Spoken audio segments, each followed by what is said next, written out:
खैबर पख्तूनख्वा और वफाकी हुकूमत के दरमियान मामलात बेहतर होते नज़र नहीं आ रहे हैं। जी, आप सोच रहे होंगे ना, हम कहेंगे होंगे नहीं। इसकी बड़ी वजह बन रहा है बहुत सारे मामलात में से तहरीक इंसाफ का मज़ाहमती रवैया, उसके रहनुमाओं का मज़ाहमती रवैया। वज़ीर आला पख्तूनख्वा अली अमीन गंडापुर और वज़ीर आज़म शहबाज शरीफ के दरमियान मुलाकात पर उम्मीद बंधी थी कि शायद सूबे और वफाक में मामलात खुशअस्लूबी से आगे बढ़ेंगे, मगर तहरीक इंसाफ अपना सियासी अंदाज़ बिजली जो उनका है वो उसको बदलने के मूड में नहीं है और इसका बेलचक रवैया वफाक और सूबे में कशीदगी की वजह बन रहा है। PTI ईद के फौरी बाद हुकूमत के खिलाफ मौसर तहरीक चलाने का ऐलान कर चुकी है, तैयारियां कर रही है। मैं एक बात बिल्कुल क्लियर करना चाहता हूँ कि इंशाअल्लाह ताला ईद के बाद हम एक भरपूर तरीके से तहरीक लॉन्च कर रहे हैं और जो पॉलिटिकल पार्टीज़ जो हमारे साथ हमें एलाइज बन गई हैं, जिसमें महमूद चकजई साहब, अख्तर मेंगल साहब, जमात इस्लामी, MWM और पाकिस्तान तहरीक इंसाफ और सुन्नी तहरीक, तो ये इंशाल्लाह हमारी नेक्स्ट मीटिंग जो है ना कोयटा में होगी 12 तारीख को अख्तर मेंगल साहब के घर पे। वहाँ से हम पूरे मुल्क में जलसों का शेड्यूल देंगे। दूसरी तरफ हुकूमत समझती है कि अवाम के मसाइल हल होने चाहिए और अगर एहतजाज ही होता रहा तो सूबे में ना सेनेट का इलेक्शन होगा, ना हुकूमती मामलात आगे बढ़ेंगे। और यही वजह है कि लीगी रहनुमा खैबर पख्तूनख्वा में गवर्नर राज लगाने के इशारे दे रहे हैं। इलेक्शन कमीशन ने जिनको नोटिफाई किया है आपको उससे ओथ लेना है और उस ओथ के बाद आपको इंतखाबात कराने।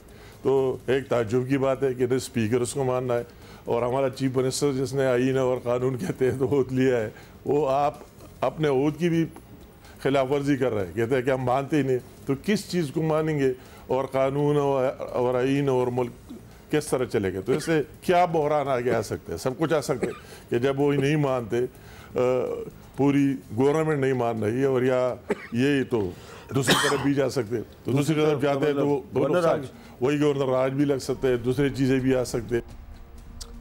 ऐसी इत्तलात आ रही है कि हुकूमत खैबर पख्तूनख्वा सेनेटर्स के बगैर ही सेनेट इजलास बुलाकर जर्मन सेनेट मुंतखब कराने पर आगे पेशरफ्त कर सकती है। गंडापुर हुकूमत को समझना पड़ेगा कि मुज़ाहमती सियासत भी एक हद के अंदर ही ठीक लगती है। लेट्स सी क्या फैसला करते हैं। PDM हुकूमत के दौर में PTI खैबर पख्तूनख्वा और पंजाब असम्बलियाँ तोड़ कर देख चुकी है, उसका क्या फ़ायदा हुआ वो भी उनके सामने ही था।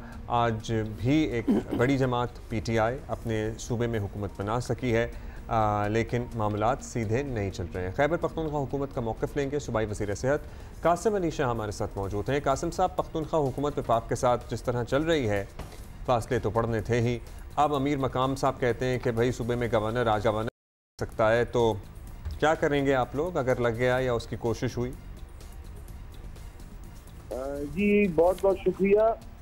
ऐसा है ना जी, हम तो आवाम का मैंडेट लेके आए हैं और इख्तियार में बैठे हैं और जो लोग ये बातें कर रहे हैं ना जी, अगर वो अपने गिरमान में झांकें तो उसको तो आवाम ने मैंडेट ही नहीं दिया हुआ। बाकी जहाँ तक बात है किसी गवर्नर राज लग सकता है, तो पहली बात मैं ये बताऊं कि अगर आप पहले देख सकें, पहले भी गवर्नर राज लगा था मुस्लिम लीग नून के खिलाफ, जिसको अदालत ने उड़ा दिया था, रिलीफ दे दिया था। और खैर ये तो इतिहास है, एक चीजें हैं, डिटेल है, एक डाटा हमारे पास पड़ा हुआ है।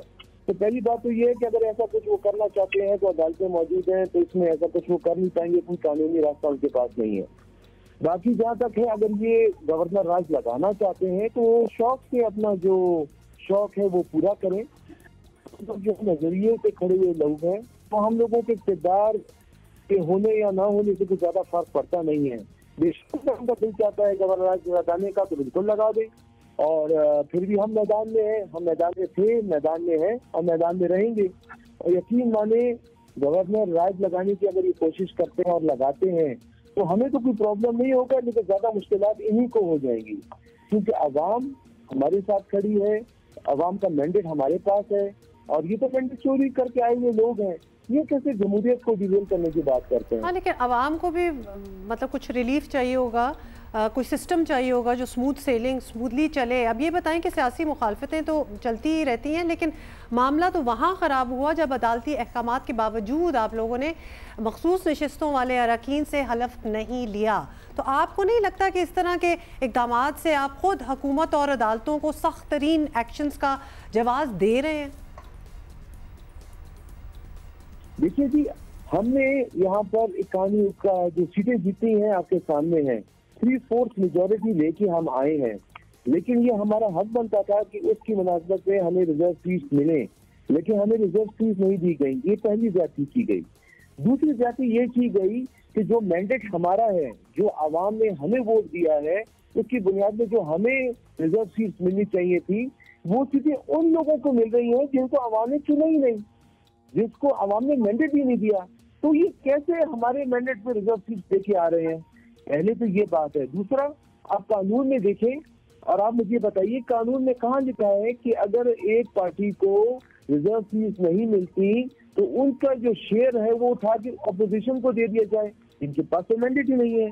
यही तो हमारा मेन पॉइंट है जिससे हम डिबेट कर रहे हैं। तो ये चीजें क्लेरिफाई होंगी और मुझे उम्मीद है कि आपके चलते हुए हमारे केस सुप्रीम कोर्ट में भी लगे हैं, हाई कोर्ट में भी चीजें चल रही हैं। इंशाअल्लाह ताला अल्लाह बेहतरी करेगा और हमें उम्मीद है कि जो फाइनल डिसीजन हैं वो हमारे हाथ में है। सर, कानून तो बहुत चीज़ों का पाबंद करता था, सही से इलेक्शन कराने का पाबंद भी करता था। ज़ाहिर है आप पार्टी की हैसियत से तो इंतखाब में उतरे नहीं थे, आज़ाद उम्मीदवार थे सारे। एक पार्टी की हैसियत होती तभी रिज़र्व सीटें मिलती, अब जब थीं तो कहीं ना कहीं तो वो एडजस्ट होनी थी। खैर, अब तनाव उरूज पे है। अब ये बता दें कि दोनों अतराफ़ कोई लचक दिखाने को तैयार नहीं हैं। आप लोग ईद के बाद हुकूमत ख़िलाफ़ मुहिम भी चलाने का इरादा रखते हैं। किस स्केल की ये मुहिम होगी? और आपको पता ही है अमन व अमान की सूरत हाल पर्टिकुलरली खैबर पख्तूनख्वा में भी अच्छी नहीं है। कौन यकीनी बनाएगा कि सब कंट्रोल में रहे? देखिए जी, हमारी तरफ से मैं आपको मेक श्योर करना चाहता हूँ, हमारी पार्टी की पॉलिसी है कि हम कानून के दायरे में रह के अमन व अमान की चीज़ों को मेक श्योर करा कर आगे चलते हैं। हमारी पार्टी ने धरने दिए इस्लामाबाद में, एक गमला भी नहीं टूटा। हमारी तरफ से ये बिल्कुल क्लियर है कि कोई ऐसी हरकत नहीं की जाएगी, नहीं ऐसा कुछ होगा कि जिससे कोई अमन व अमान का जो मसला क्रिएट हो।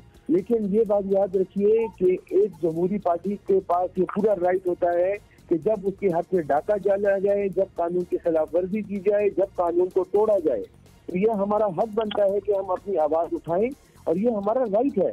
तो हम अपने राइट पे तो बिल्कुल खड़े रहेंगे और इंशाअल्लाह ताला ऐसा मैं आपको मेक श्योर करता हूँ कि हमारी पार्टी की तरफ से, हमारी लीडरशिप की तरफ से, हमारी वर्करों की तरफ से और हमारे सपोर्टरों की तरफ से, जो मेरे ख्याल में पाकिस्तान में अगर देखा जाए तो कोई ऐसा गली मोहल्ला नहीं होगा जहाँ इमरान खान साहब के चाहने वाली और उनके सपोर्टर ना हो। उनकी तरफ से कोई ऐसा नहीं चांस होगा। ऑलराइट, बहुत बहुत शुक्रिया। सुबाई विद कासिम शाह हमसे बात कर रहे थे। उन्होंने कहा जी, मैं गारंटी देता हूँ कि अमन अमान की सूरत हाल अंडर कंट्रोल रहेगी, ये हमारी जिम्मेदारी है, लेकिन एहतजाज तो होगा, वो इनका राइट है।